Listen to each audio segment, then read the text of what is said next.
गुरु से उपदेश नहीं लिया, नाम नहीं लिया, अपनी मनमुखी साधना में वो अपने जीवन को बर्बाद कर रहे थे।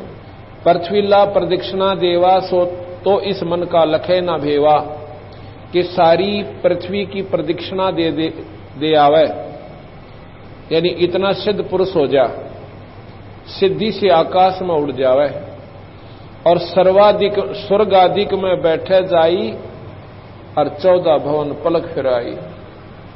अपनी स्वशक्ति से जैसे सुखदेव ऋषि स्वर्ग में चले जाते थे, तो भी कहते हैं कि इस मन का, ये मनमुखी साधना थी उसकी, तो भी उस मन को मन के अनुसार साधना करके वह स्थायी नहीं हो पाए। सो तो मन के हाथ बेकाना, बहुर भय है शुक्र सवाना। ऐसे ऐसे सिद्ध पुरुष जिन्होंने सिद्धियां प्राप्त करी, आकाश में उड़ जाते थे, ना जाने कितने लोगों को चमत्कार दिखा के वाह वाह के पात्र बनते थे। बंदी छोड़ भगवान कहते हैं गरीबदास जी कि वो सब मन के हाथ बिके हुए थे, मनमुखी साधना कर रहे थे। सो तो मन के हाथ बिकाना, बहुर भय है शुक्र सवाना। वो फिर कुत्ते और सूअर की दुनिया में चले गए, वह सिद्ध पुरुष जिनको सही नाम पूरे गुरु से नहीं प्राप्त हुआ। कोटक तीर्थ जग कोट कोट तीर्थ जगदाना, नहीं नहीं रे हरि नाम समाना। करोड़ करोड़ तीर्थ कर लेवे और यज्ञ दान कर लेवे, लेकिन उस परमात्मा के सच्चे नाम के बराबर नहीं है। कोट कोट तीर्थ जगदाना, यज्ञ जग, क्योंकि महाराज ने भाषा को विशेष महत्व नहीं दिया। जैसे भी अपनी हरियाणवी ला लो, किसी भी प्रकार के क्षेत्र की जैसी भी भाषा होती है उसी में समझाने की कोशिश करिए। कोट कोट तीर्थ जगदाना, नहीं नहीं रे हरि नाम समाना। ग्रीव तीर्थ जग तीर्थ यग युग युग करो, पावत ना जगदीश। काशी करवत लेत हैं वो आण कटावे से। ओए होए, पहले क्या कर रखा था इन अनजान साधकों ने, इन भोली भाली आत्माओं को गुमराह करने के लिए काशी के अंदर एक करौत लगा रखा था। करौत, उसमें क्या बता रखी थी कि जो अपनी गर्दन इस करौत से कटवा लेगा उसको स्वर्ग प्राप्ति होती है। वो कैसे बना रखा था? गंगा के किनारे एक पक्का स्ट्रक्चर बनाकर और उसके बीच में एक बहुत नीचे जाकर गुफा बना रखी थी और वहां पर उसको लिटा दिया जाता था कि तू सो जा आराम से, आंखें बंद कर लेना, उस परमात्मा का हुक्म होगा। कहते हैं उस समय वो करोत अपने आप आ जाएगा। वो अपना बैठ जाता था, लेट जाता था और उधर से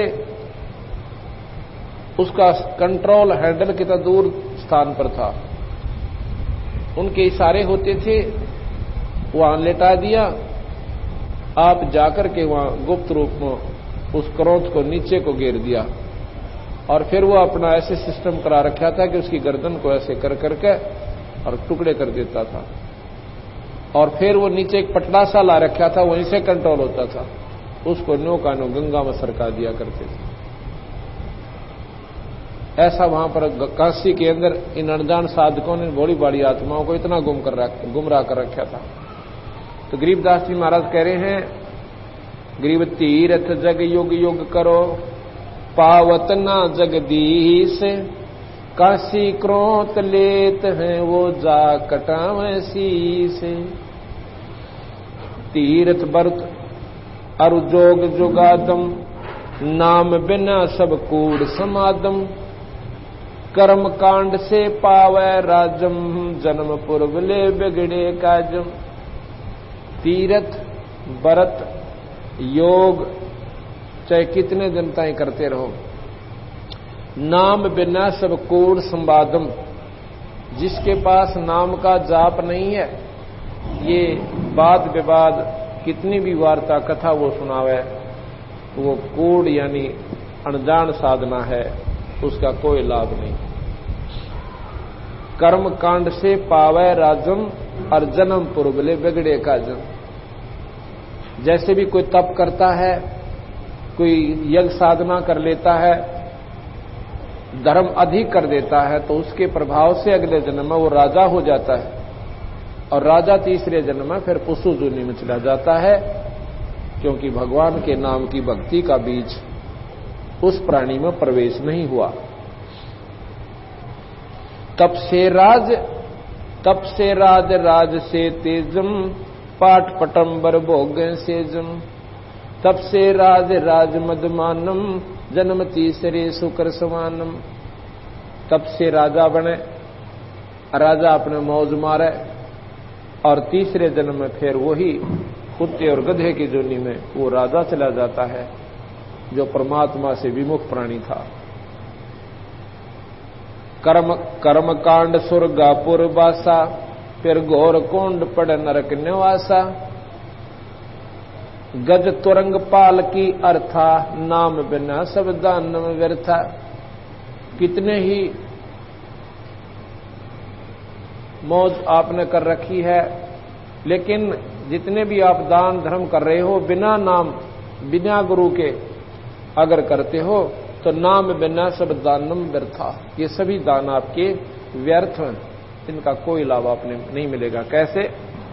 गुरु बनाया नहीं, और कितने ही भंडारे कर दिए, कहीं पर हरिद्वार में जाकर भंडारा कर दिया, या वैसे भी अपने मनमुखी कोई साधना करवाते रहे, करते रहे, अच्छे पुण्य कर दिए, किधर गौशाला में दे दिया, यानी पशु पक्षियों को भी खिलाते रहे। इन सारों का परिणाम क्या होगा? जिन्होंने नाम नहीं ले रखा, उन प्राणियों को इस किए ही पुण्य का परिणाम जरूर मिलेगा, लेकिन वो मनुष्य नहीं बनेंगे। अगले जन्म में उनको पशु योनि मिल जाती है। मान लीजिए जैसे कई कुत्ते आपने देखे होंगे, उनको ऐसी सुविधा उपलब्ध होती है, मेरे ख्याल में मनुष्य जीवन में भी 50% व्यक्तियों को प्राप्त नहीं है। बढ़िया कोठी के मारे ना, अलग से उसका कमरा होगा, और कई तो ऐसे कहते हैं कि हमने तो अपने टॉमी के ऊपर विशेष कूलर का प्रबंध कर रखा है उस कमरे में, और ऊपर पंखा चलता है। दिन में 3 बार नौकर स्नान करवाता है, और डॉक्टरी जांच करके उसको भोजन मिलता है। कार में चलता है, ड्राइवर अगली सीट पे और कुत्ता पछली सीट पे। उसके जो मालिक है चलाने कोठी वाला, वो तो ड्राइविंग कर रहा है, और वो कुत्ता देवता पिछली सीट पे अपना ठाठ से नो बैठा, जो कि इस प्रकार मालिक बैठता है। अब उस अनजान आत्मा ने दान घने कर रखे थे, उस दान की सुविधा प्रतिफल उसे ऐसा मिल गया, कार भी मिली, खाना भी इतना बढ़िया मिला, और अच्छा स्थान रहने को मिला, लेकिन मानव शरीर नहीं मिला।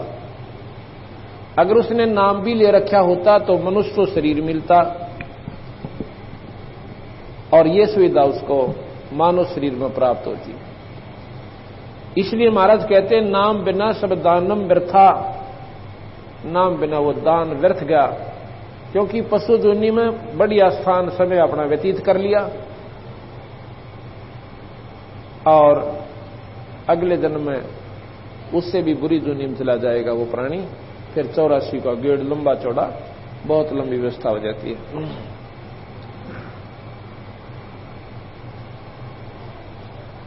तीर्थ व्रत दान पुण्य कीजय, चरण कमल को संकल्प दीजिए। ये तो प्राभक्ति बैरागा, गुण इंद्रिय मन मन सा त्याग्या।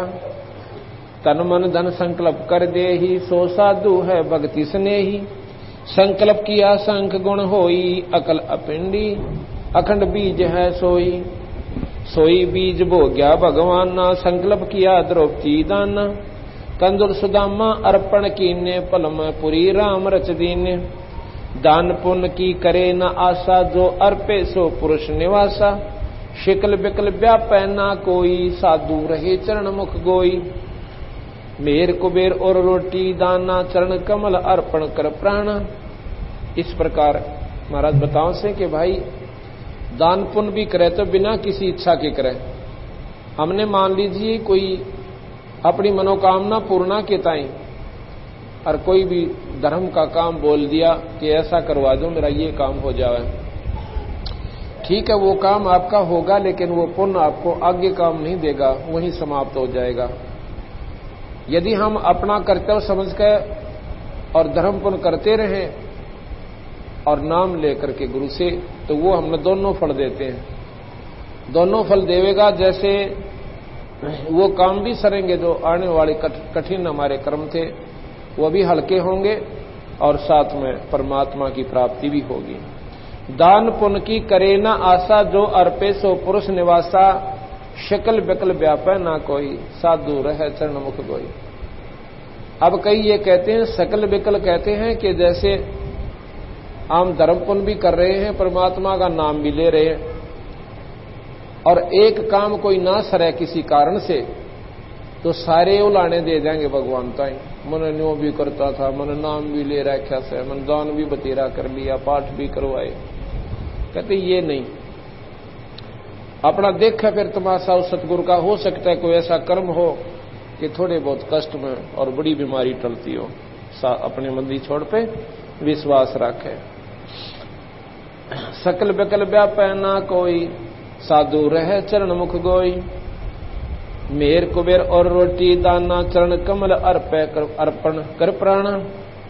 चरण कमल धुन लाई ये, हरदम बारंबार। गरीब चरण कमल धुन लाई ये, हरदम बारंबार। अर्थ धर्म का मोक्ष हो ही, साहेब के दरबार। कोट बदर टूटन ते राख्या, जा साधु का बाल निबाका। मुटरी बांध रहे जो न्यारा, जाके पड़े शीस पे जारा। इच्छा रूप करे जो दाना, अपना वृद्ध लजावे बाणा। इच्छा रूपी जो दान करते हैं वो कहते हैं भक्ति को लजा रहे हैं, उन्हें ज्ञान नहीं हुआ अभी। इच्छा रूपी करे जो दाना, अपना वृद्ध लजावे बाणा। विद्या वेद पढ़े चतलाई, दरवधार बूढ़ी पंडिताई। विद्वान लोग कथा करने वाले महाराज कहते हैं इन्होंने काम बिगाड़ लिया सारा। पैसे के लालच में कथा करने लग गए, और जो भी उन सुनने वालों को पसंद आवे वो सुनावे, चाहे वो उनको पथ भ्रष्ट करे, चाहे उनको वो नरक में ले जावे। उन्होंने ये उद्देश्य बना लिया कि सुनने वाले राजी होने चाहिए। अगर वो नौके है मूर्ति पूजा ठीक है, हाँ बिल्कुल ठीक है भाई, 3 में 3 व करनी चाहिए, और बढ़ावा दे देंगे उसने। उन्हें तो उन पैसे से तात्पर्य है, लेकिन भाई या कड़वी दवाई खाए बिना या सच्ची बात सुने बिना इस जीव का उद्धार कभी नहीं हो सकता।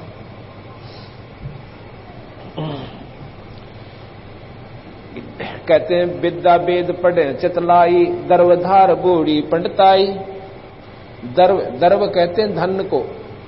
इस धन की धार में या विदुता नष्ट कर ली, बूढ़ी पंडिताई डूब गई, वो विदुता भगवान की जो पंडिताई खत्म होगी। इतने पंडित आशा माही, गुण गायत्री का बल नाही।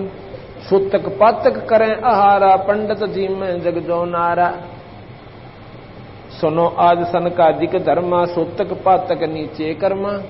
ये सुतक पातक जीवना ये नीच कर्म होते हैं, ये पाप के भागी होते हैं। पहले तो कहते हैं कि किसी का, महाराज बता रहे हैं, कोई व्यक्ति मर जाता था तो ऐसी आंट लगा दिया करते कि इब्बा इसका वो नहीं करना, अंतिम वो करते थे वो प्राणा, कहते इसका तर्पण नहीं करना, इसको बैतरनी से पार करेंगे हम। और जब करेंगे, कब करोगे कि इसका कारज करना पड़ेगा तुम्हें। तेरा मी का तार निकाडा, कारज जीवनता ही। तेरा मी को जो समापन करना था वो समागम वो नहीं करा। क्यों नहीं किया? क्योंकि भाई कार्य और करना पड़ेगा तुमने, ना तो इतना अनर्थ हो जाएगा, ऐसा हो जाएगा। तो बंदी छोड़ भगवान कहते हैं ये दर्वधार बूंदी बूढ़ी पंडिताई, इस माया की लहर में वो ज्ञान बह गया उन लोगों का। पंडित कौन होते थे? पंडित बताता हूं आपको, जैसे पंडित कैसे होते थे, जैसे गामा जी पंडित थे। पंडित नाम है विद्वान का जिसने पूर्ण ज्ञान हो कि ऐसे कर्म करने से हमें ये हानि होगी और ऐसा कर्म करेंगे तो हमारा धर्म नष्ट होगा, हमारे को पाप लगेगा। सुदामा ब्राह्मण थे, पंडित थे। ब्राह्मण सोए जो ब्रह्म पहचाने, जो आत्म तत्व का ज्ञान जिस प्राणी को हो जाता है वो ब्राह्मण कहलाता है। नहीं कोई जात की फीत से ब्राह्मण नहीं बनता। अब जैसे कोई वैद कवावे, उनका कोई बड़ा व्यक्ति वैद था, 5वां 6ठा दादा, और अच्छा वैद था। अब उसके बाद उन सब ने अपने पीछे वैद रख लिया। अब वो एक समूह बन गया वैद। अब अपने पीछे लिखते हैं कि रामनाथ वैद, और कपड़े की दुकान है। ये उस तरह को पूछे पेट के दर्द की दवाई को मन ना मेरा, वैद क्यों लिख रखा? वो एक वैसे परंपरा बनी हुई कि हम वैद थे, हमारे पूर्वज जो हमें वैद के नाम से जाने जाते थे। इसी प्रकार पंडित एक जाति को हमने मान लिया, चाहे किसी ने कति अनपढ़ हो वो भी नो पंडितता में, वो तो एक वो परंपरा बना ली, वो एक समूह का नाम पंडित धर लिया। वो पंडित नहीं है। पंडित वो है जो मार्गदर्शन करते हैं, जिनको विद्वान कहा जाता है। और वो पंडित जो हैं उनके द्वारा किया गया गुमराह प्राणी भटकता है, भ्रमता है, वो दोषी कहला है। तो उसके लिए महाराज कहते हैं सूतक पातक नीचे कर्मा,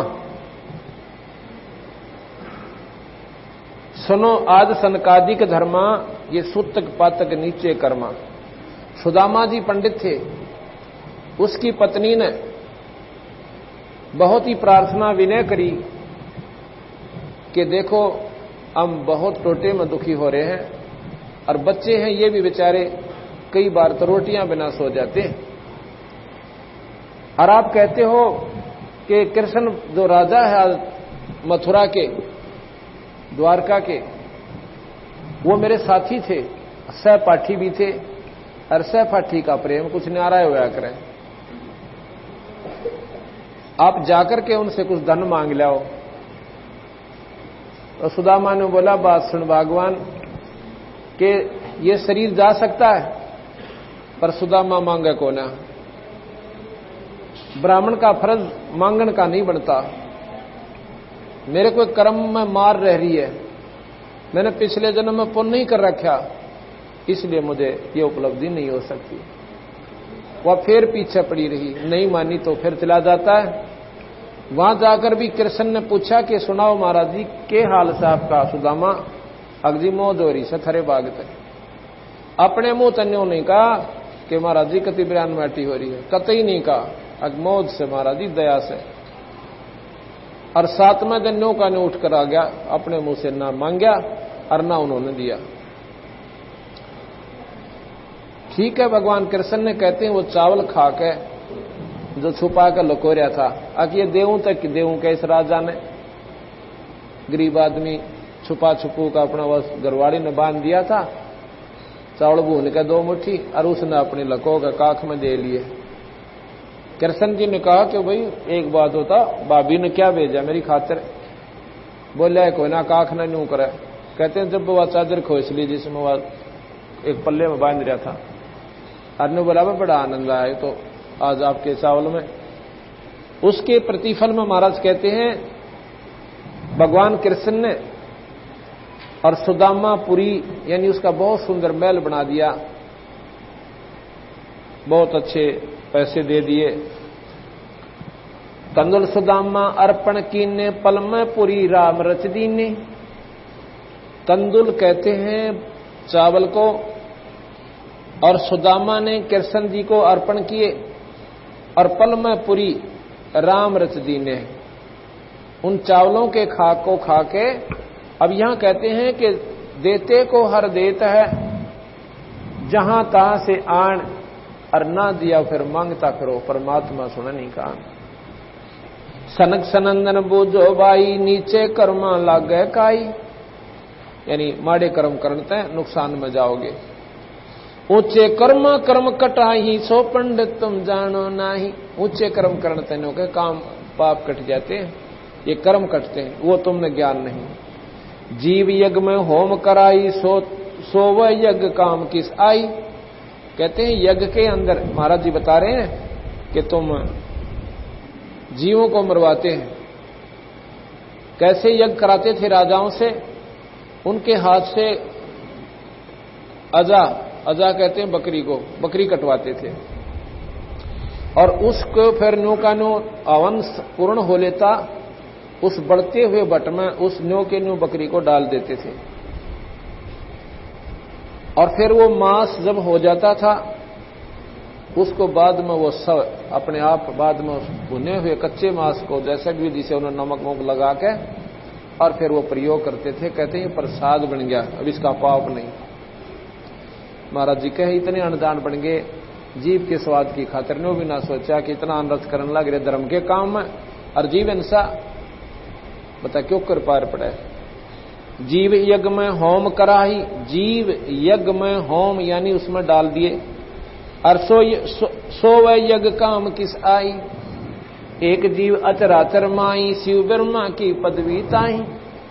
एक ही जीव है इस 21 ब्रह्मांड तक, चाहे वो कीड़ी है और चाहे शिव ब्रह्मा विष्णु महेश तक है, एक जैसा दुख है, एक जैसा वह सुख आभास करते हैं। कर हैं पाप करते हैं धर्मा, मनुष्य पकड़ कर होम्या यज्ञ नरमा। अश्व घोड़ा वृषभ बैल, ये अनपढ़ थे बंदी छोड़ गरीबदास जी, और संस्कृत बोल रहे हैं। अश्व वृषभ और अजा जराई, अजा कहते हैं भेड़ को, अश्व घोड़ा और वृषभ बैल और अजा भेड़ कहते हैं ये कटुआ के और तुमने जुल्म करवाया। अश्व वृषभ और अजा जराई, इनका पाप गिना नहीं राई। वो जो ब्रह्मा विष्णु महेशा, अचराचर का कहा अंदेशा। वो जो ब्रह्मा विष्णु महेशा, तिहूं देव का ना उपदेशा। कि इन ब्रह्मा विष्णु महेश से आप पूछ लीजिए, किसी भी शास्त्र ने उठा के इन परमात्माओं ने कभी ऐसा जुल्म करने की खातिर नहीं कहा कि तुम ऐसे पाप करो, ये अजा कटाओ, बकरी कटवाओ या बैल कटवाओ। गरीब पंडित ज्ञानी बूढ़िया, किन्ने जीव विध्वंस। कीड़ी कुंजर आत्मा, सब गट एक अंश। कीड़ी चींटी, कुंजर हाथी, जो कहीं इनमें एक का आत्मा है। कीड़ी का वही ममता है, अपने बच्चों के प्रति वो भी मारो मार रहे ऐसे सारे दिन, और हाथी भी अपने बच्चों की खातिर, अपने पेट की खातिर, जिस प्रकार चींटी है वही सुख वही दुख कीड़ी में और वही हाथी में। कीड़ी मारने का भी वही पाप है और हाथी मारने का भी वही पाप है। कीड़ी कुंजर आत्मा, सब गट एक अंश। इस सब में एक ही ईश्वरीय शक्ति यानी आत्मा है। राजनीति काली का भक्षण, पंडित जीव घात अपलक्षण। और फिर क्या करते हैं, जो प्राणी बीड़ी शराब मांस तंबाकू दारू का प्रयोग करते हैं, क्यों मांस फिर दारू बिना ना खाया जा, वो शराब की भी आदत पड़ जाती है इंसान को। सुरापान मदमासाहारी, गमन करें भोग पर नारी। 70 जन्म कटते हैं शीशम, साक्षी सायब हैं जगदीशम। जो ये जुल्म करते हैं, सुरापान करते हैं, सुरापान माने दारू पीना, मद कहते हैं, सुरापान मद यानी अमल को, मांसाहारी जो मांस खाते हैं। सुरापान मद मांसाहारी, गमन करें भोग पर नारी। 70 जन्म कटते हैं शीशम, साक्षी सायब हैं जगदीशम। बंदी छोड़ कह रहे हैं गरीबदास जी कि जो ऐसे जुल्म करते हैं ना उनके 70 जन्म सिर कटते हैं। कभी तो बकरा बनेगा और कभी वो और कोई ऐसे कर्म होंगे जिसकी वजह से उसकी गर्दन काटी जाएगी। पर द्वारा स्त्री का खोलने 70 जन्म अंधे हो डोलने। अब यहां बताते हैं कि कितना पाप होता है एक दुष्कर्म का। पर नारी को बुरी नजर से देखना महाराज बताते हैं उसका कितना दुष्परिणाम होता है बुरे कर्म करने का, कि 70 जन्म वो प्राणी अंधा होता है। कभी गधा बनकर अंधा होगा, कभी कुत्ता बनकर अंधा होगा, कभी अन्य जीव की जोनी पाकर वो अंधा होगा और फिर मनुष्य बनकर भी वो अंधा होगा। पर द्वारा स्त्री का खोलने 70 जन्म अंधा हो डोलने। मदरा पीवे कड़ुआ पानी 70 जन्म स्वान के जानी। एक बार जो दारू प्रयोग करते हैं प्राणी उनका 70 जन्म कुत्ते के होते हैं। मदरा पीवे कड़ुआ पानी 70 जन्म स्वान के जानी। जोटे बकरे मुर्गे ताही लेखा सभी लेत गुसाई। मर्ग मोर मारे में मनता अचराचर हैं जीव अनंता। जीवा शिवा जो हिते प्राणा निम्मा नाश गया हम जाण्या। तीतर लवा बुटेरी चिड़िया खूनी मारे बड़े अंगड़िया। अदले बदले लेखे लेखा समझ देख सुन ज्ञान विवेका। जो मो मंसर बिस्मल लाई जिव्या स्वाद हिते कसाई। ऐसे पंडित जीव हिताना राजा के सिर धरा बयाना। अपनी छपरी बंधे ना कोई नगर अमान कर नर लोई। कर्मशाल कर्मों की बाजी भूल रहे हैं पंडित का जी। गरीब शब्द हमारा मानियो सुनते हो नर नारे। जीव दया बन को फर है ये चले जमाना हारे। ऐसे दुष्कर्म करने वाले प्राणी का बहुत बुरा परिणाम होगा। तो ऐसे जुल्म हमने नहीं करने चाहिए। मदरा पीवे कड़वा पानी और 70 जन्म स्वान के जानी। एक बार दारू पीने वाले के 70 जन्म कुत्ते के होते हैं। और इससे भी ज्यादा पाप हुक्का बीड़ी तमाकू पीने वाले को कहते हैं 100 नारी जारी करे सुरापान 100 बार। एक चलम हुक्का भर वो डूब काली धार। गरीबदास जी महाराज कहते हैं कि कितना पाप होता है इसको। एक बार दारू पीने से 70 जन्म कुत्ते के, और ऐसे 100 बार कर्म करे 100 से गुणा कर दीजिए 7000 जन्म हो गए। 7000 जन्म कुत्ते के होंगे उस प्राणी के जो एक बार हुक्का पीवे, यानी तमाकू प्रयोग करे, चाहे वो खावे या सूंघे, और चाहे सिगरेट में पीवे और चाहे हुक्का बीड़ी में प्रयोग करता है। उसका महाराज बता रहे हैं कि उसको इतने ज्यादा जुल्म होंगे, उसको इतना पाप होगा।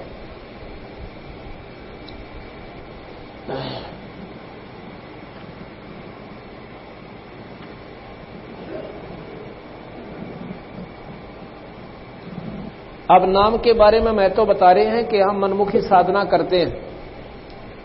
कई भाई कहते हैं कि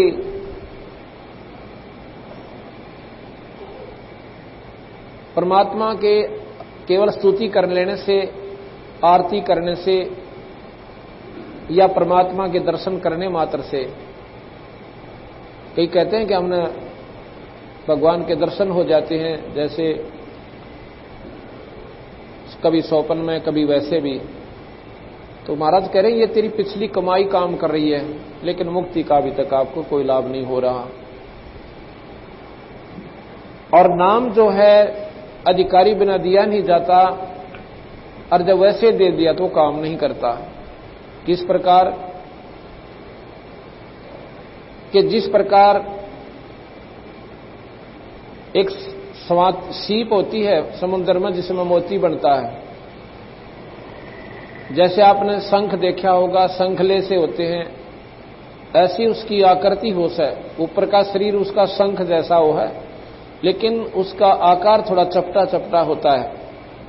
उसमें एक जीव होता है, और वो जीव एक पानी की बूंद लेता है आकाश से।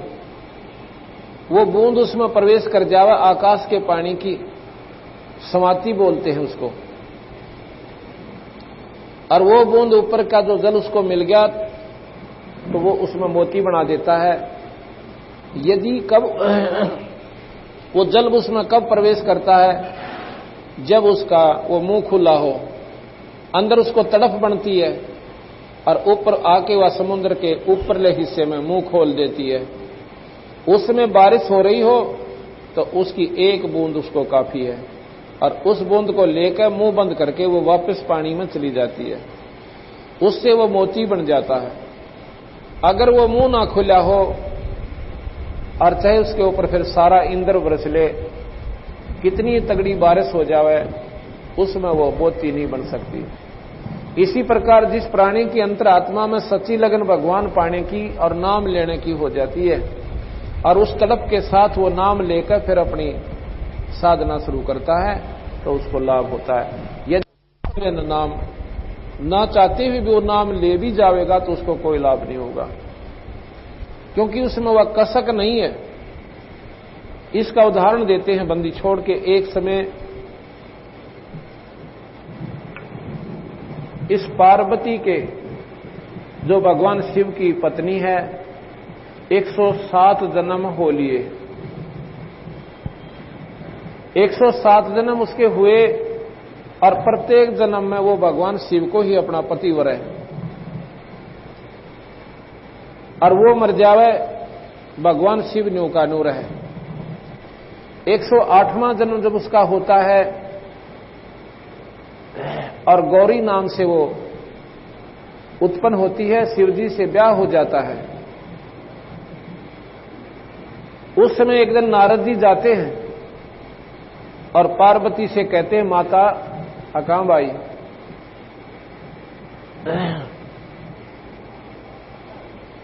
कि आप अभी तक जन्म और मर रहे हो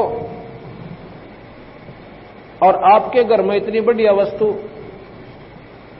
और आप फिर भी दुख पा रहे। कैसे भाई, मेरे समझ में नहीं आई तेरी बात, क्या कहना चाहता है नारद तू?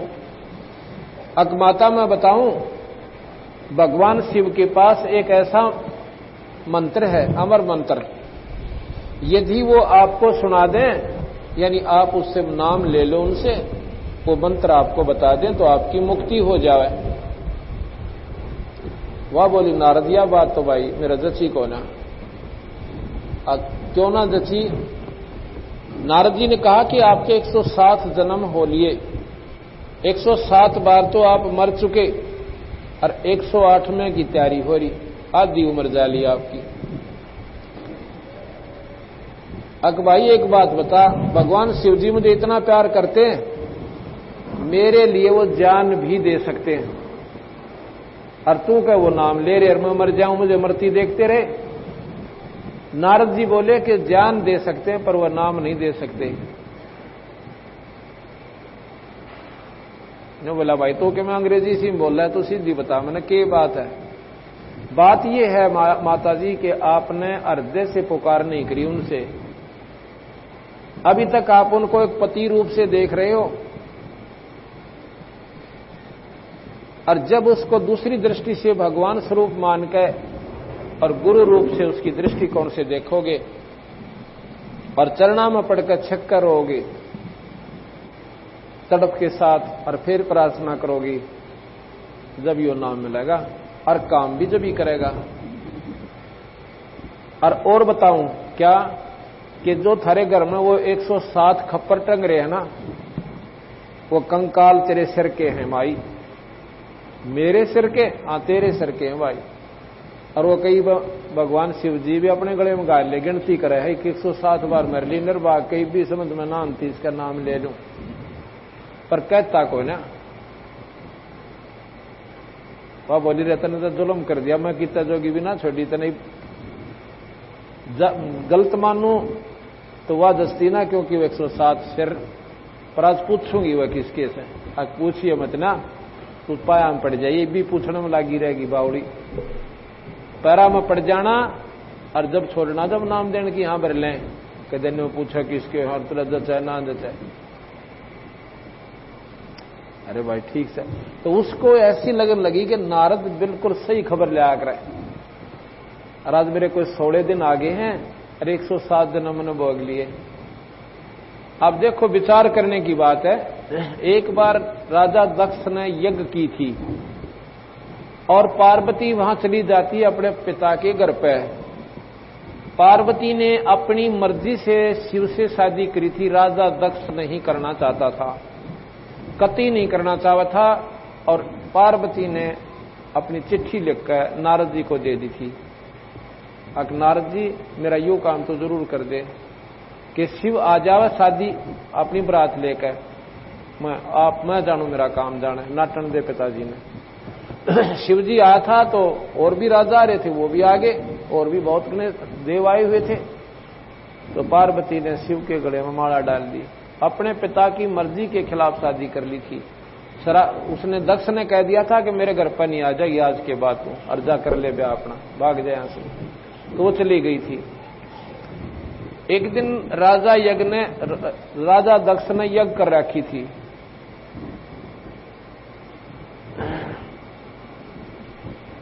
अब ये एक ही बात को सिद्ध करने की खातिर कम से कम 6 कथाओं का प्रमाण जोड़ना पड़ता, जब यह बुद्धि ठिकाना आती है हमारी। इतना बिगड़ा हुआ ज्ञान हमारा हो चुका है। अब वह घर पे क्यों गई थी, जबकि माता पिता ने उसको कह दिया था हमारा नहीं बढ़ जाएगी। ऐसा क्या हुआ, एक बार कहते हैं रामचंद्र जी सीता के वियोग में और बड़बड़ में भटक रहे थे, रो रहे थे बुरी तरियां। पार्वती ने शिवजी से पूछा था कि हे भगवान,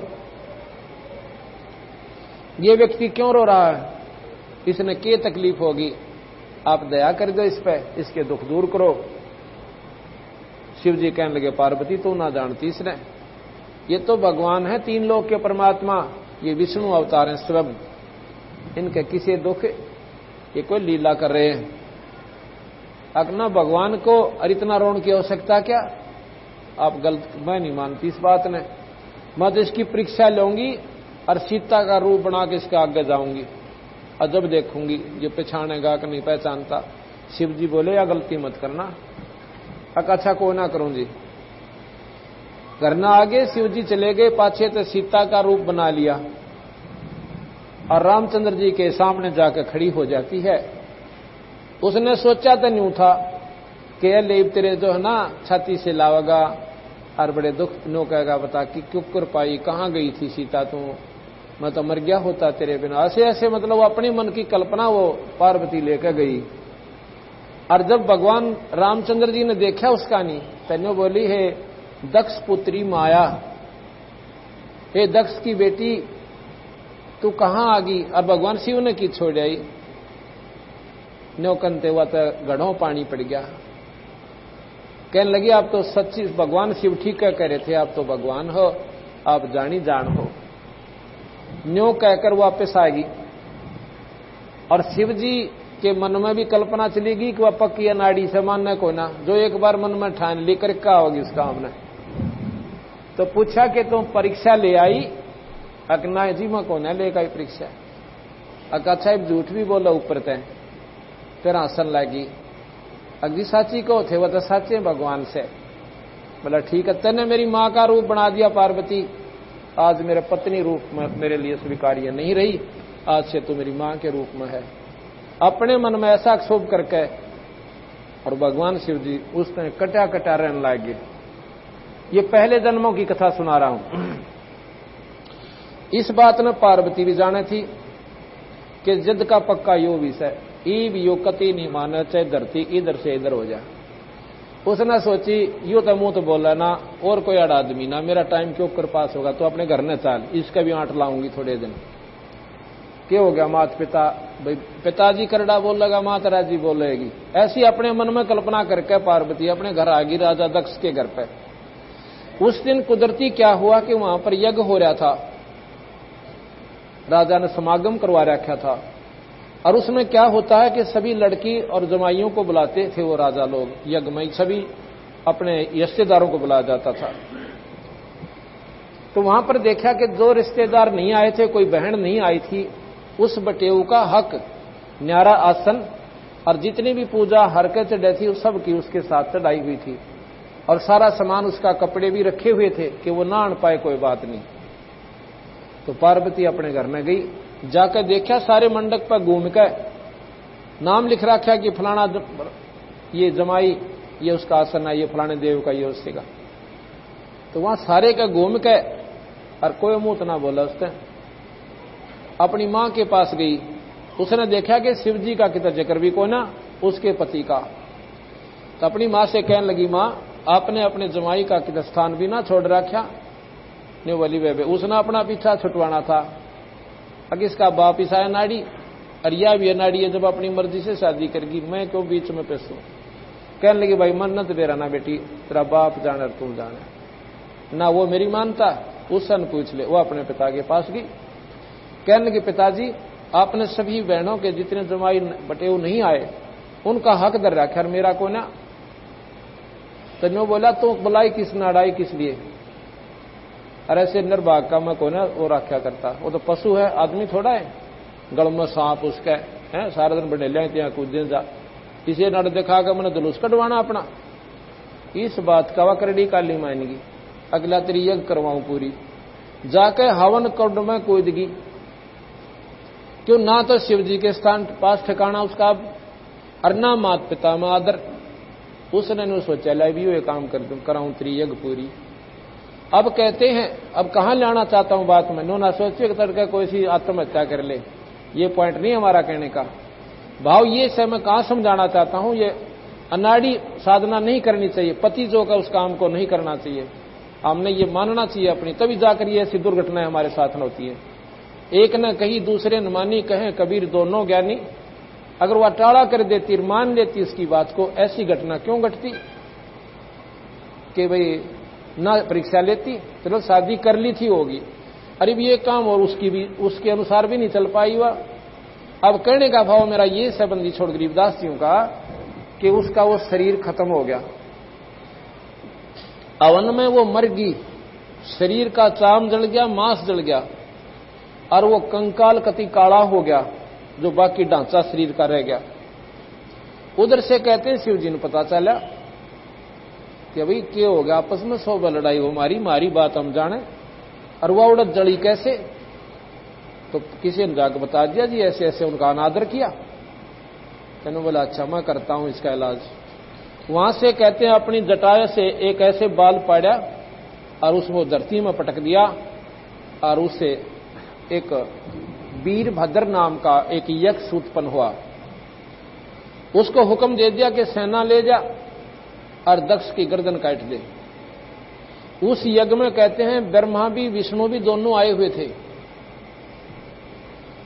और वो जब पता चला उन्होंने कि पार्वती मरली और शिव जी को वेद लाग लिया और ई भाई वो चाड़ा पड़ेगा, उसने तो कहते हैं वीरभद्र को शक्ति देकर भेज दिया। तो कहते ब्रह्मा ने तो डांक ठोक दी, भाग लिया, ब्रह्मा भाग गया और दक्ष ने प्रार्थना की भगवान हमने तो तेरे आश्रय पे तेरे सहारे तो यज्ञ करी थी और आप मुझे छोड़कर जा रहे हो। ब्रह्मा जी बोले भाई देख बात सुन राजा, वीरभद्र के सामने टेकन की मारी हिम्मत कोई ने। ब्रह्मा जी खिसक गया, अब विष्णु जी भी खिसकन लग गया। ये शिव पुराण में कथा है, कहते उन्होंने सोचा मैं आप पकड़ कर बताऊं सो। शिव पुराण जो कि हमारे प्रमाणित शास्त्र हैं, विष्णु जी भी खिसकन लग गया तो चरणा में पड़ गया। दक्ष ने बोला महाराज जी आप तो छोड़ कर ना जाओ। तो विष्णु जी भी कहता भाई देखो मारे बस का सौदा ही सै को ना, हम तो यज्ञ कराना आए थे कि थारे यज्ञ ओटन आए, लड़ाई ओटन आए थे। ने बोला जी कुछ भी करो, मैंने एकला छोड़ कर मत जाओ। विष्णु जी खड़े हो गए, वीरभद्र आ गया, सभी सेनाओं को राजाओं को काटता मारता विष्णु जी के सामना आमना हो जाता है। कहते हैं विष्णु जी को ने अपना जो पहले तो तीर छोड़ा तो उसने अपने त्रिशूल से उसका वो तीर काट दिया विष्णु जी का। फिर क्या कहते हैं कि उसने सुदर्शन चक्र छोड़ा, सुदर्शन चक्र भी उसने अपने त्रिशूल से काट दिया और विष्णु जी ऐसे हो गए जैसे मूर्ति हो अगर पत्थर की स्तंभ हो गए। शिव पुराण में आगे लिखा है कि वो वहां के वेद मंत्र बोलने वाले संत भक्तों ने, विद्वानों ने एक मंत्र बोलकर भगवान विष्णु की सतबता, यानी जो कति अल्लाह था ना टहला था, पत्थर की तरह हो गया था, वो भंग करी। फिर वो एकदम होश में आया और फिर वहां से भाग गया, चले गए भगवान विष्णु। आगे वो वीरभद्र ने जाके राजा दक्ष की नाड़ काट दी। ये लंबी कथा, अब इसको यही करते हैं। फिर कहते हैं भगवान शिव ने ये ज्ञान हो गया कि ऐसे ऐसे पार्वती को मार दिया, तो वो उसने पता भी चल गया कि दक्ष की नाड़ भी काट दी वीरभद्र ने। कई देवताओं ने जाके प्रार्थना करी भगवान शिव से, अके भगवान कोई बात ना, आपस में 100 बकवासनी होती है, पर राजा दक्ष के प्राण बख्श दो।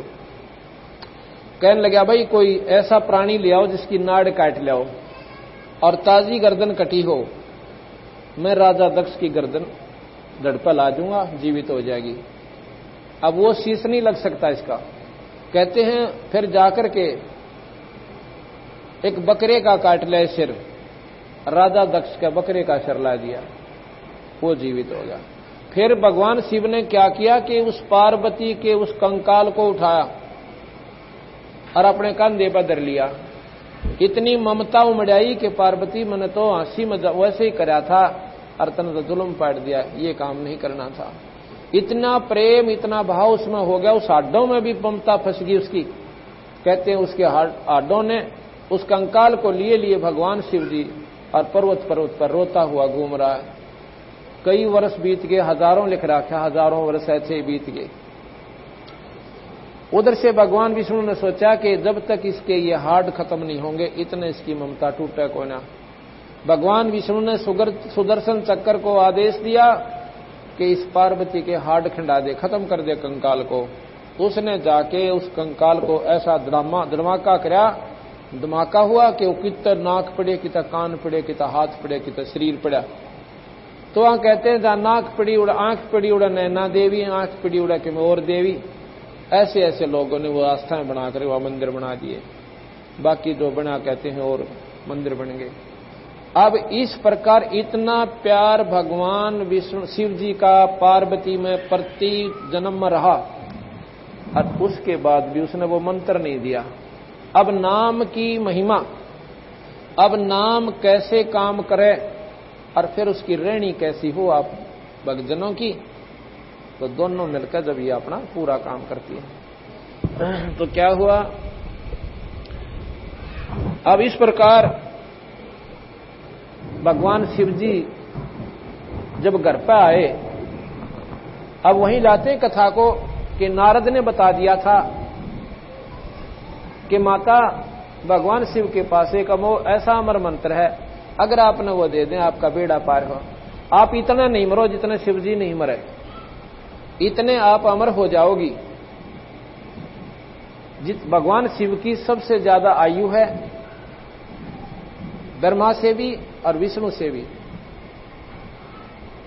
तो श्याम ने जब भगवान शिव आए तो जैसे पहले वो बात करती थी अपने पति रूप में, व्यवहार कुछ और होता है। वो एक घर के आम सदस्य जैसा व्यवहार हम करते हैं, पत्नी से भी पति ऐसा ही करता है। और जब उसने नो पता चला कि तो मेरी तो जो ना जान इनकी मुट्ठी में, और ये इतनी महान आत्मा, और आपने तो कुछ भी कोई नहीं सोची, मैंने तो इसके बारे में, और मैं तो इनको पति समझ के कई बार अनादर भी कर देती थी। जब वो आते हैं भगवान शिव जी घर पे, कहते चरणा में गिर जाती है और रो रो कर रुदन मचावे। तो वो कहने लगा कि क्या बात से पार्वती, आज ऐसी दिक्कत क्या हुई आपको, किस चीज की आवश्यकता, तो साफ साफ बता। वह कहने लगी महाराज जी मेरे को जरूर पाप हुआ है, मैं घनी पापणी हूं, और इस करके आपने मेरे से एक इसी अनमोल चीज छुपा रखी। ए भगवान एक बात बताओ, क्या कि मैं जब मरती थी आपका जी दुख नहीं पाया करता,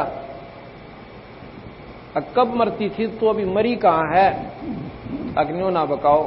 ये खप्पर किसके हैं, ये कंकाल किसके सिर के। अब शिव जी ने सोचा आज तो भैया दूसरी भाषा बोला, ये इसके लेवल का ज्ञान नहीं है।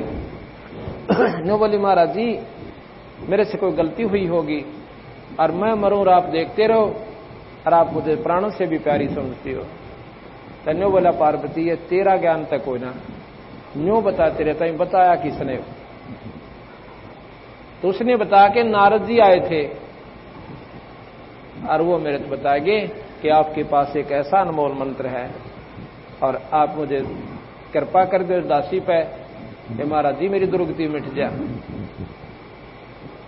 नो बोला, आज दूंगा तेरे को नाम। आज तो नाम पाने के अधिकारी होगी। आज जो तेरे अंदर वो कमल है, परमात्मा की भक्ति प्रवेश करने वाला, आज खिल चुका है। आज तेरा हृदय नर्म कोमल हो गया, कमल की तरियां, इस पर कोई मैल नहीं है। और इस भाव से जो नाम प्राप्त करता है प्राणी, वो नाम अंदर जाकर काम करता है। तो जब कहते हैं यो नाम नो को जा दूं, आ मेरे साथ अमरनाथ, जहां मंत्र कहते हैं अमरनाथ, इतने स्थान पर ले गया उनको, सुन स्थान, और वहां पर भी एक सूखा वृक्ष, कति जिसके पत्ते भी नहीं थे, सिर्फ वो खूंड से खड़े थे, नारे नारे टहनियां सूखी हुई। और नो देख लिया कि वृक्ष में हो सकता है कोई पक्षी आ जा, पत्ता में मन दिखा नाई, और यहां पर मैं देखता भी रहूंगा कि कोई प्राणी इस मंत्र ने ना सुन ले और वो अमर ना हो जाए। तो महाराज कहते हैं, तहां एक सूखा तरवर ता क्या, ता शिव को आसन ता राख्या। आसन माने वहां पर अपना बैठा लिया पार्वती को, आप भी बैठ गया। और फिर कर से लाई 3 तारी, उड़ गए पक्षी नर और नारी। ऐसी भयंकर आवाज हुई 3 तारियों की, जैसे बम पाट्या करे। आसपास के पक्षियों भी कोई था वहां पर, तो वो भी कहते हैं काफी दूर उड़ गया। उसके अंदर एक वो खोगर थी, एक ऐसा थोथा स्थान था, खोखलाहा। उसमें एक तोते, मादा तोते ने अंडे दे रखे थे। उसने 3 तारी जब बजाई भगवान शिव ने, जितने अंडे जो ठीक थे उनमें बच्चे बनकर वो भी उड़ गए, लेकिन एक गंदा अंडा बाकी रह गया। और वो अंडा एक प्राणी का था, जिसके निमित्त वो जुनी भोग रहा था। उस गंदे अंडे में भी वो प्राणी अपना पड़ा हुआ सिड़ रहा था। ये जीव आत्मा इस शरीर में जल्दी से नहीं छोड़ती, मरे पाछे भी। वो कितना जोगा निरंतर एक्सीडेंट हो जाए या कोई किसी कारण से कंडम हो जाए, तो वो प्रेत, वो आत्मा जो है इसके अंदर घुसी रहती है, ढूंढती है कि यू फेरने में चल पड़े। ये नहीं चलता। फिर इतने बाद जब तक इसको फूंक के सभा नहीं कर देते, या गार्ड नहीं देते, या नहर में नहीं फेंक, दरिया में नहीं डाल देते, इतने हुआ जीव इसमें से इसने खाली नहीं करता। तो वो गंदा अंडे का एक जीव था, उसका निमित्त वो था, उसका वहां पड़ा रहा। अंडा खत्म हो लिया था, वो गढ़ बच्चा बनने जोगा नहीं रहा, उसमें जो उसका अंग नहीं बन पाया था। अब भगवान शिव ने कहते हैं वहां पर वो अपना कथा सुनानी शुरू की। अपनी कृपा से उस माई को अंदर के कमलों के बारे में जानकारी दी। अब वो इतना जानते सुने कि उसका डर हो रहा गात में, कदीब का फिर ना मर जाए, भगवान शिव छूट जाए, किन खाड़ा शादी हो है रोले पड़ के, और ये सारा झंझट मिट जाएगा जब तक हम रहेंगे, इतने इकट्ठे रहेंगे। इतनी लगन लाके उस माई ने, और जानते बात सुनी। वो मुंह मत का डर, वो उसी स्थान पर उसकी सूरत जावे। जैसे मूल कमल बताया, तो माई का ध्यान मूल कमल पर गया, और वहां की प्रक्रिया बताई कि ये गणेश जी का स्थान है, यहां पर उस गणेश का लोक है, इस पर ऐसे मंत्र जाप करना है। आगे फिर ना भी स्वाद चक्र है, उसमें ब्रह्मा और सावित्री का मंत्र है, ये मंत्र जाप करना है, वहां दोनों का वास है। ऐसा सौर्य बताए। एकदम वह शरीर के अंदर घुस गई, शरीर के अंदर सूरत जाती है, उन पर ध्यान लगाती और यहां पहुंच जाती है। जब तक कंठ कमल तक ये प्राणी रहता है, इतना वह हंकारे भर रही है, हाँ जी, हाँ जी, हाँ जी, ऐसे देख रही है, हाँ जी। जब ये यहां सुन में पहुंच जाती है, तो वहां जी करना बंद कर दिया। जो ऊपर का पक्षी जो गंदा था अंडा, उसमें तोता बन गया, और वो लग गया हाँ जी कहन। अब उसके भी गेल चले वो मंत्र। इतने में कहते हैं भगवान शिव ने देखा इसकी तो समाधि लग गई, या बोल नहीं रही। ये आवाज कहां से आई? जब ऊपर देखा तो वो तोता जो है वहां से उड़ लिया। भगवान शिव उनका पीछे पड़ लिया। वो जाकर तोते के शरीर ने छोड़कर वेद व्यास की पत्नी ने जमाई ली, जमाई के द्वारा वो सूक्ष्म रूप के द्वारा और गर्भ में चला गया और वहां जाकर के सुखदेव का के रूप में फिर 12 साल उस मां के गर्भ में रहकर उत्पन्न हुआ। ये सुखदेव जी की उत्पत्ति भी इसी कथा में आएगी। इस प्रकार उस पार्वती को कबीर भगवान शिव ने अमर कर दिया। कितना अमर कर दिया? जब तक भगवान शिव रहेंगे पार्वती उनके साथ रहेगी, और जब महाप्रलय होगी, जब ये सभी नष्ट हो जाएंगे, वो फिर दोबारा इस मर्तमंडल में ऐसे चक्कर काटेगी जैसे पहले काट रही थी।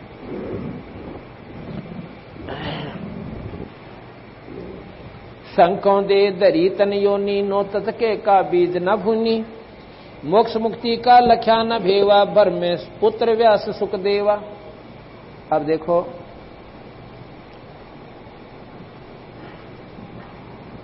हमारे अंदर एक 9 तत्व का शरीर और है, ये 5 तत्व के शरीर के अंदर है।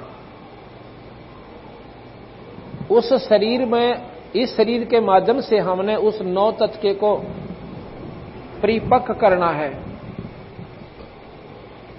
और उसके माध्यम से हमने मुक्ति पानी है। लेकिन हम सच्ची साधना ना करके वो हमारा कच्चा शरीर रह जाता है, फिर दुनिया पाते रहते हैं। गरीबदास जी महाराज लिखते हैं कि मोक्ष मुक्ति का लख्या न भेवा, और भर में पुत्र व्यास सुख देवा। मोक्ष मुक्ति का उसके भाव भेद नहीं पाया उसने, भगवान सुखदेव जी ने अपनी पहले बहुत घना दुख पाया, तुरा कितने जन्म भोगे, और फिर उसका कोई ऐसा कर्म आगे अड़ गया कि भगवान शिव की वो कथा सुनने से वो तोते के शरीर में प्रवेश कर गया, और उस मंत्र से उसके जो अंदर सूक्ष्म शरीर था वो अमर हो गया। और वो अमर होकर के, उस अमर का तात्पर्य ये नहीं होता कि उसका जन्म मरण ना हो। इस अमर होने की कई परिभाषाएं हैं। वो तत्व ऐसा बन गया कि उसमें यादाश्त होगी, उसको इतनी यादाश्त होगी उसने सूक्ष्म शरीर में कि अभी पाछले जन्म मेरे बहुत मुंडे बीते और इब क्या गलती करो नहीं, इसको इतनी चेतना रहने लगी। तो उस मां के गर्भ में प्रवेश कर गया और बाहर नहीं आया। बाहर नहीं आया तो कहते हैं काफी दिन के बाद 12 वर्ष जब बीत जाते हैं तो भगवान शिव कहता है कि बाहर निकल तो न मारूंगा, और वो नौका में बाहर निकलूं को ना। विष्णु को याद किया, विष्णु जी आगे कहने लगे क्या बात है भोलेनाथ जी, कि मेरे ज्ञान को चुराकर ये जीव और इस वेद व्यास की पत्नी के गर्भ में है और इसको मैं खत्म करूंगा। क्यों भाई? भगवान विष्णु बोले कि इसने मेरा मंत्र चुरा लिया। तो क्या हो गया कि ये अमर हो गया, अमर हो गया, फिर मारेगा क्यों कर? जब आप ही कह रहे हो कि आपके मारण से बाहर हो लिया तो इसने मारोगे कैसे? क्योंकि कुछ ऐसी स्थिति होती है कि इस मंत्र से इस प्राणी को इतने दिन ये ब्रह्मा विष्णु महेश नहीं खत्म कर सकते, कुछ लिमिटेशन है उसकी। ये बहुत लंबा विस्तार है। कन्यो बोले जब ये अमर हो लिया और इतने दिन तक तो मार नहीं सकता, वर्षों तक, फिर यहां क्या की खातिर खड़ा बावड़े चाल चालेंगे? तो फिर विष्णु जी के मन में आती है कि सुखदेव गर्भ में, सुखदेव बोला है कहा महाराज जी कि तू बाहर आ जा। विष्णु जी कहने लगे तू बाहर आ जा। अक मैं नहीं आऊं बाहर, ब्रह्मा को बुलाओ। ब्रह्मा भी बुला लिया। ब्रह्मा जी, विष्णु जी, शिव जी तीनों कहने लगे भले पुरुष एक काम तक कर दे, तू बाहर आ जा। 12 वर्ष हो गए मां के पेट में। अगर आगे माताएं 12-12 वर्ष तक बच्चा ने गर्भ में रखेंगी, इनका तो जीना आराम हो जाएगा। ये 9 महीने बारी हो जाए, तू बाहर आ जा भाई, या गलत रीति मत ना गिरे। न्यू बोला जी कतई नहीं आऊं, पर एक शर्त पर बाहर आऊं कि तुम अपनी इस माया न जिसके कारण हमें यहां पर अज्ञान बनाते हो, हमारे ऊपर अज्ञानता का पर्दा छा देते हो, इस अपनी माया न हटा लो। अगर दबाइया तो ना हटा हमारे तक। हम कुछ समय रोक सकते हैं। कितनी देर रोक सकते हो? कि जितने भैंस के सींग पर राई रख दें, और वह कितनी देर उस पर रह सकती है। भैंस का सींग ऐसे गोल, और भैंस नस्ली टका को ना कुआं जोगाड़ा कुआं सर मारे, उस पर राई रखते ही नीचे इतनी देर, यानी अक्सन भी ज्यादा हो इतनी देर काम रोक सके, फालतू माया नहीं रोका, नहीं बोला इतनी देर रोक दो। कहते तीनों देवा थम भी माया, और गर्भ उन्हीं से दुनी से बाहर आया, सुख दे सुख में उपजा, राई सिंह समो, नौ नाथ और सिद्ध 84 संग उपजे थे दो। जितने उस समय में वो इतनी देर जो माया रोकी थी, उस दौरान जितने भी मनुष्य शरीर के प्राणियों का जन्म हुआ था, उस समय वो उनको इतनी चेतना रहेगी जिसमें 9 तो नाथ बन गए और 84 वो आत्मा सिद्ध होगी, 93 और 1 सुखदेव आया। उस क्षण में इतने जीव उत्पन्न हुए थे इस मनुष्य शरीर में, और उनको इतनी लगन चेतना रहेगी कि वो अपनी आत्मा के आधार पर, क्योंकि जागृति रही और पिछले कर्मों का उनको ज्ञान रहा कि पाछे बहुत गणे दुख पाए, कभी गधे बने कभी गधी बनी। सुखदेव ऋषि अपनी आत्म कथा बताता है। एक महात्मा बोला ऋषि जी कि भाई सुखदेव तू तो बहुत ध्यान मगन रहता है, तो थोड़ी बहुत देर बैठा भी कर हमारे साथ।